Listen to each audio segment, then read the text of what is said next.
Is this on? Make sure. Go ahead. All right. You talked about Doug a lot in Minneapolis. How do you expect him to contribute early this year? Well, Doug is a very special, unique player that knows how to play the game of basketball. Been playing for a very long time, and you can just see by, his growth, his knowledge for the game, his feel for the game, and then also how he's able to provide leadership out there on the floor. We're very proud of watching his growth since the time he stepped foot on campus back in July, and each day he's been a joy to coach. You can ask his teammates how he's competed out there on the floor and how they all really enjoy playing with him and playing against him. But from my eyes, what I've witnessed is that this young man will have a huge impact on our program. On your left is James. Hey, Juwan, I guess what was it like meeting you for the first time, and I guess what were your first impressions? It was great. It was great.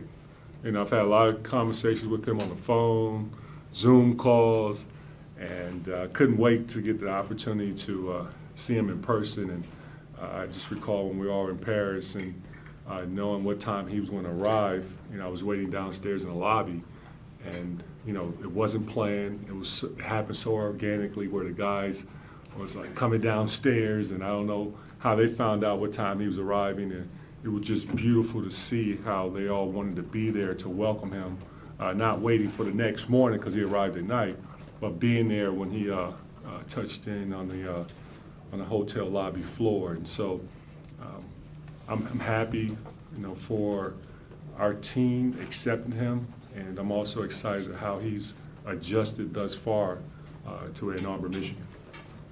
Go ahead, Tom. Yeah, Juwan, go back to Eric Walton, Xavier Simpson, 4 year guys at guard, and now the last 3 years in the Michigan program, the transfer and that leadership role at point guard. How big of a challenge has it been? It looks like it's work, but how difficult is it to have a guy from an outside program coming in? Well, it's not, and I know your point you're making. It's not easy to have, whether you have a freshman point guard or you have a grad transfer to come in and step in and right away and be able to pick up, a new system than what they've been accustomed to, where they were playing for, whether it's in high school or for a different program. But that's where we as coaches, we embrace the opportunity to teach, learn and grow. And we learn too as coaches as far as learning your players and what makes them and what they, of course, get excited about, what's their skill level is like, and what's the communication part is like, and then what they know as far as from a basketball IQ level. And with that, I'm always about helping our players in any way that I get an opportunity to coach them. I love to see the growth in each player, and now with Jalen, who come from Princeton, and Doug, who's from Paul VI, they came from really good coaches. Yeah, piggybacking off of that, I mean, you've obviously done this 2 years in a row, so I wonder what sort of things you've learned about how to quickly integrate someone into that process, and then specifically with Jalen, what was it that really drew you to him and just sort of that match? Well, let's give Ward credit. Ward decided to hire me, so that was something there that he felt that me as a coach that he would trust and lead in this program. And from what I've learned as a coach and starting as a player, and then also learning from other coaches that I played for, and then you're adding the fact that I've been an assistant coach with the Miami Heat, with a Hall of Fame coach who I work for, that in coaching, they're always going to be something evolving. It's always going to be fluid, and you have to be ready to pivot on what is being thrown at you, and it's been fun. Stay down front with Larry. Juwan, a year ago, you and your players were talking about, national championships and real big goals. How would you describe the expectations for this team this season? I guess you can take a wild guess. Nothing changes. We always winning, always thinking about winning and growing and working hard to go after our biggest challenge and also one of our biggest goals, and that's winning championships, not just one. Our goal is always, we look at and identify that we are playing in one of the toughest conferences in college basketball, and some would say the toughest conference, and that's the Big Ten. And then you look at, from that level, of all the great coaches, players that plays in the Big Ten, that's always going to be a challenge, and because teams do a great job of scouting you and vice versa. You also get to know each other because you play against each other sometimes not once but twice, and then you face your opponent again in the Big Ten tournament. So that's another one of our goals, to win that championship. And then last but final, the ultimate NCAA championship. And that's something that I've always been peeking at, scratching the surface since the time when I played here at the University of Michigan. And haven't done it yet, but I'm always fired up about it. Let's go. Move over to Connor. Back in August, you kind of mentioned working on the defense for this season. What specific adjustments have you guys started making? Sorry?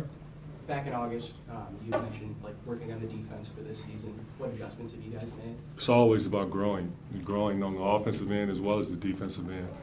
We will continue to keep working, and we will put the work in today.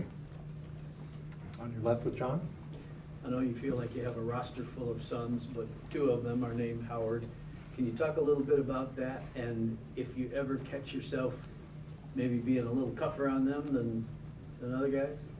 Well, I'm gonna tell you this. Like my boys know this. I love them. I love them unconditionally. They always are going to be special in my eyes. They are unique in a lot of ways, and both are very different. Even though they're from the same mom and dad, and you watch them grow and watch how they develop over the years, and seeing like who they are and what they become. I'm so damn proud of them, and I'm going to coach them. And with that, at times it's going to be some hard, tough love. And am I coaching them harder than their teammates? Maybe, maybe not, but they're going to get coached. Do I expect more from them than their teammates? No, I expect a lot from all of them because of the way how we've as a staff has developed this culture and what we expect, and it's a marriage, and that's where it makes it fun for us, is that they have responsibility, so do we, and our responsibility is to love each other, grow, help each other grow, and I know I've said this before, and I'll keep saying it until I turn blue in the face, is that we do a fun job of like allowing our players to have an active participant and a voice within the culture and also within the team. And with my boys, they are a large part of that. And the beauty of it is just watching how their teammates and staff have accepted them. Move over to Paul. Hey, Juwan, how have you seen Terrence Williams grow as a leader since when he got here to now being named a captain? Well, he's grown a ton. As soon as he stepped foot on our team, and this was like during the COVID, right away, I had knew from the time I recruited him that he was a guy that had a great feel for the game of basketball. Also, you put him out there on the floor, he's going to figure it out, but he also is going to impact the game where it results to winning. And sometimes in a box score, you'll look at it like, wow, 4 points, or I'm just going to use an example, 4 points, 6 rebounds, or you might look at one time in a box score, maybe 12 points and 3 rebounds, 4 assists. But that's the way how he has a way of just impacting the game. And with that, he played his freshman year, and he played because he earned it, and because we also trusted, what he's going to do out there on the floor and how he was able to pick up things right away. And then, like I touched on earlier, his feel for the game with his IQ. But then last year, we saw how he impacted the season and how well he played and how he shot the ball extremely well. And so with this year, he's a 3rd year in. He knows the system very well. He can teach it. He can coach it today if he had to. That's how smart he is. He can play, 1 through 5 because, he just really, focus in on, everything that's out there on the floor, and that's an amazing gift to have. And everyone doesn't have it, but Terrence Williams does. And so by being a captain, he's a smart kid. He's also a leader. At times he's a soft-spoken leader, and I always challenge him to be a little bit more vocal. And I love how he's embraced that responsibility. Alejandro? Juwan, this week the university welcomes in a new president, Santa Ono. I'm curious if you've had any interactions with him, any first impression of him, and what impact a new president can have on an athletic department. Well, what I've been reading about our new president is it's been fun, and it's also been just refreshing to see everyone that has been around him has really enjoyed his presence, and I love how he has really accepted Ann Arbor, and looking forward to his new title, and looking forward to being part of the best university in the world, and also knowing how he enjoys sports. That makes it even more fun. But I haven't had a chance to meet him in person, but I'm looking forward to the opportunity. Michael?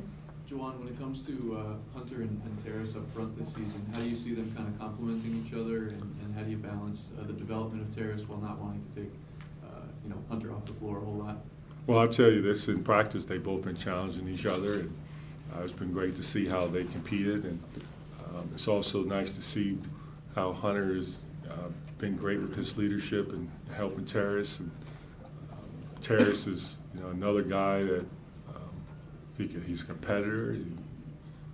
He loves the game of basketball, and his teammates love being around him because he's so smart, he's so cerebral, and can do many things out there on the floor and impacting the game. And we'll see how the season goes.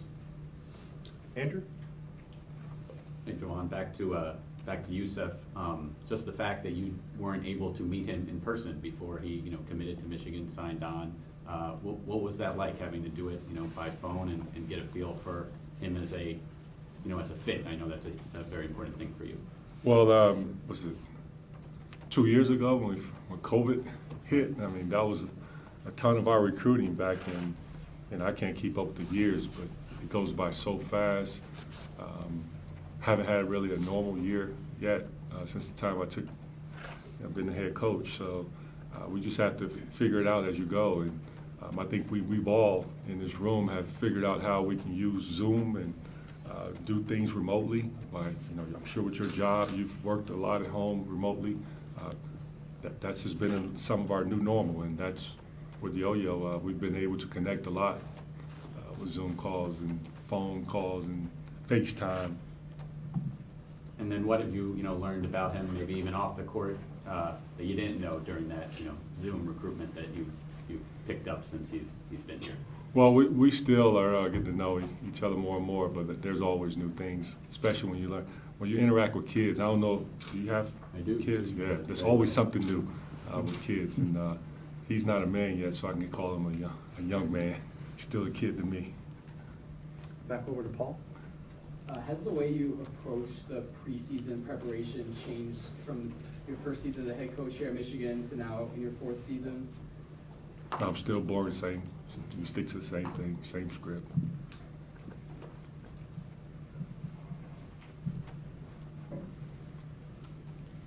Juwan, what do you feel like is left to prove or left to accomplish? I didn't hear the first part. What do you feel like is left to prove or left to accomplish for Hunter? As a guy who's played at this level and played really well, but what's maybe the next step for him? Winning a championship. That's what he just told everyone, that was a big reason why he came back to school, is to win a championship, and I believe it. And he's working hard to help lead and to bring the championship to Ann Arbor. In the back, Coach? Hey, Juwan, with your incoming freshman class, what are some of the programs or activities that you're implementing at practice to kind of help build that team chemistry for some of the new guys and the guys that are still here? We had one of the best trips ever this summer. I don't know if you had a chance to witness it on social media or read it in the newspaper, but that trip, being able to go to Paris and also Athens, Greece, and Mykonos was some of the best when you talk about being able to bring a team that's very new and having one returning starter, 3 juniors, 2 grad transfers, 5 new freshmen, and two guys that were, no, excuse me, 3. Kobe Buffkin, Isaiah, and Will, who was on the team last year, but Kobe played more than Isaiah and Will. That was the most important time for us this past summer, is getting away, and that really helped our team in a lot of ways of performing. That brotherhood and chemistry that we always talk about. You know, it's easy to say, hey, that's my brother, or it's my family, but it's nothing like when you're away from your family and it's 10 days where you have, you know, no cell phones, but because cell phone usage, if you use your cell phone over there, it's very expensive. It's going to charge you a lot of money. And they had to be forced to talk and hang out, and they couldn't go anywhere but to see each other's face every day, and to see my face every day. It's like, it was awesome. So that's what really brought us all together. And I think from that trip, we've learned a lot about one another, and hopefully it will carry over to this season and continue with our culture. Hey, Juwan. A few days ago, Oregon coach Dana Altman was quoted as saying he expects Michigan to make a return trip to Eugene after the game in 2019 here. He even went so far as to say that you guys owe Oregon a return trip to Eugene. Is that something you've discussed with Ward, and have you had any communications with Dana about that? Well, last that I read in the contract, it states that we don't owe them a game. And if I recall, last time in that contract, I wasn't here when we signed the contract. I think it was with Coach Beeline. And with our schedule, it's just hard to fit that game in this year, and then possibly also next year. But we'll see what the future holds. Anyone? Next. But that word that's very tricky. I owe my wife a kiss tonight. Is there a contract there? Hell yeah, it's a contract. Juwan, with Kobe, what have you seen in year 2 Kobe now? They've been at it in practice for a while. Man, Kobe's been great.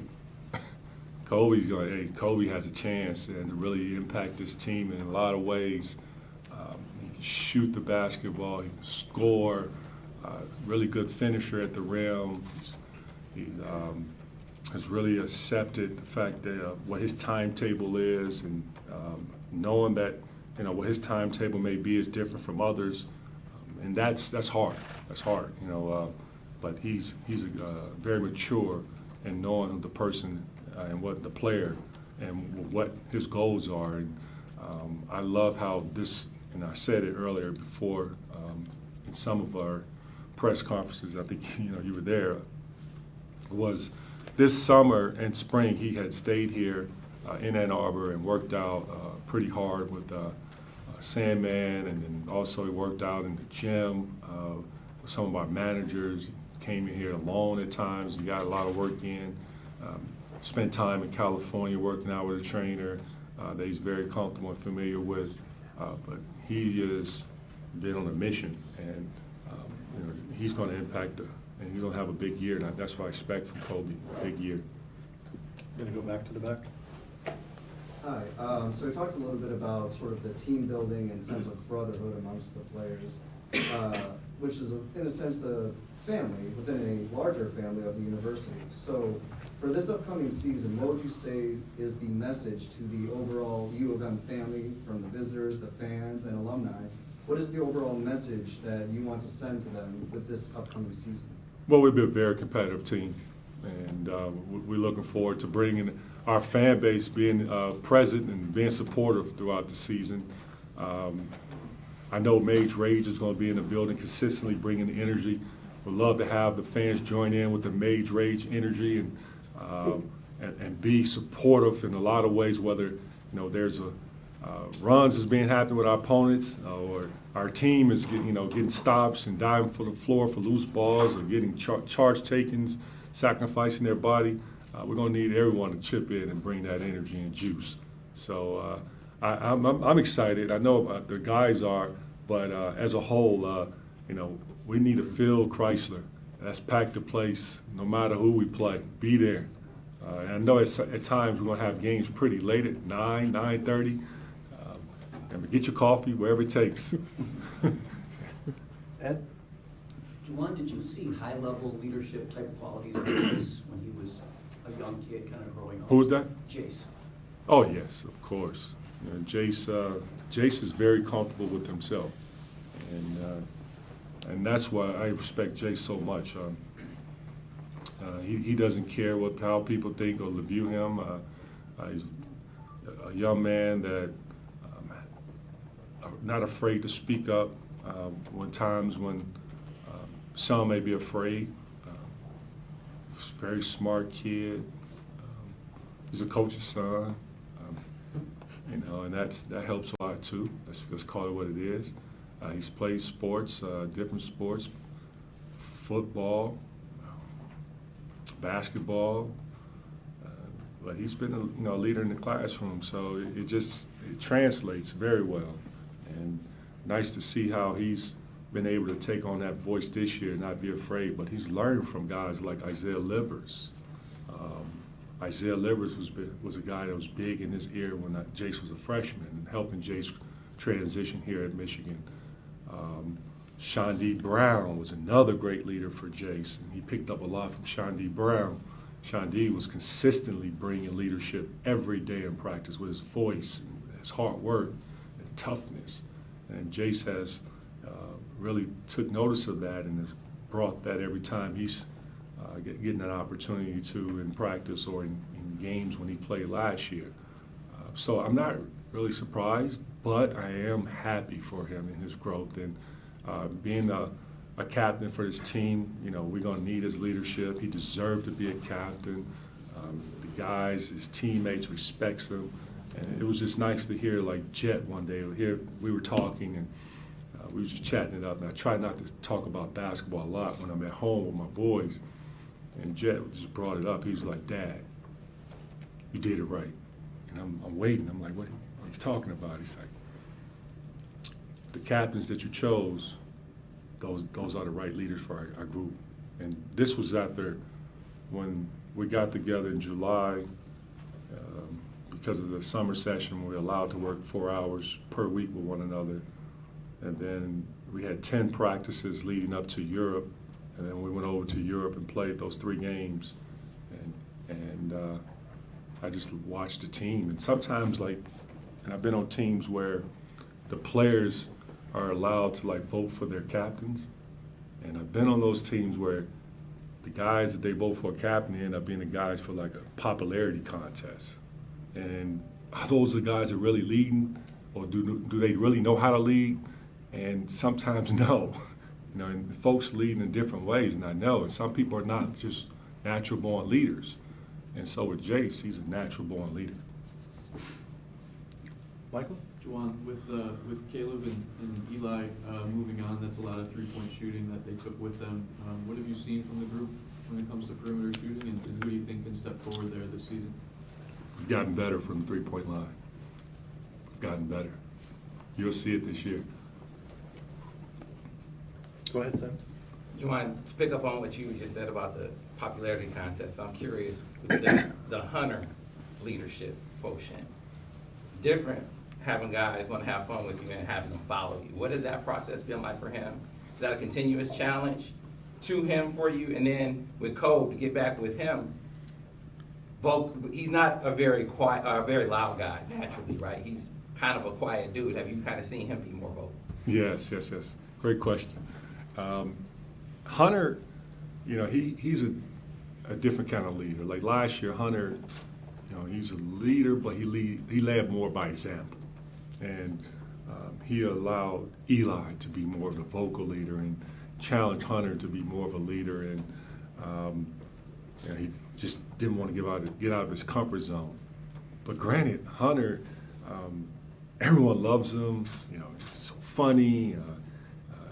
He doesn't mind being the villain, and he takes on that role to take pressure off, his teammates. I'm like, yo, that is pretty special, because a lot of guys don't want to get uncomfortable like that. Doesn't like going on the road and people having to boo them every time they touch the floor, touch the ball. And I see Hunter. I see where he's a genius. It's pretty unique in a way. And then, yeah, I said genius. Right, he is. And then this year, I challenged him this summer. I said, hey, we're going to need your leadership.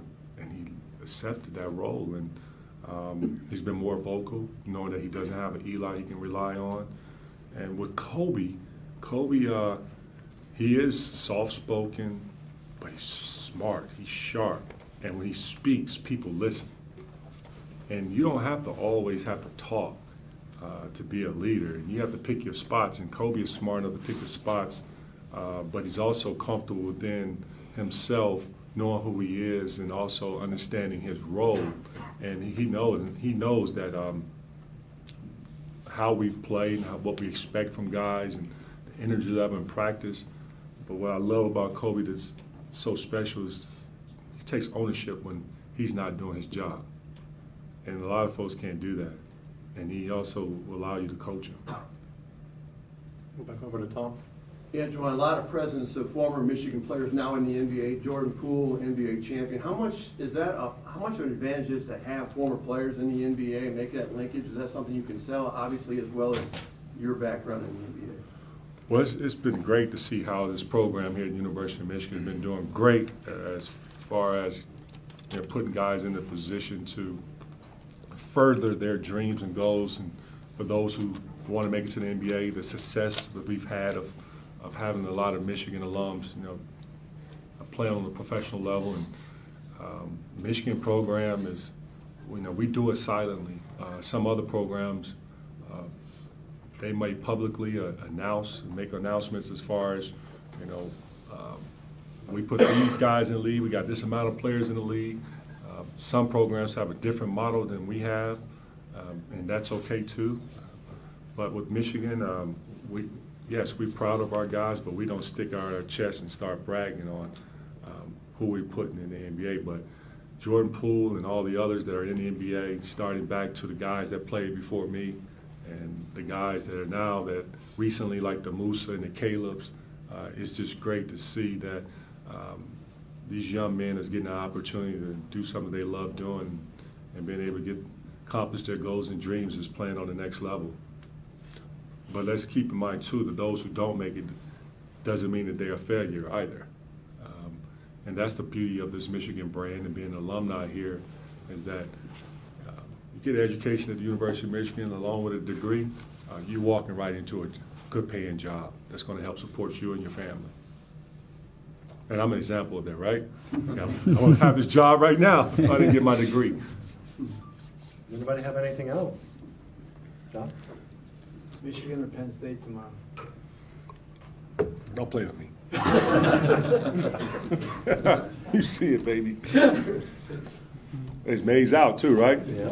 I'm so disappointed. I need a May's jacket in my size, like a May's jacket, so I can wear it proud tomorrow. But I figured out I'm gonna get layered. I'm just gonna layer up, find a hoodie, May's hoodie, and just layer up because I'm coming dressed.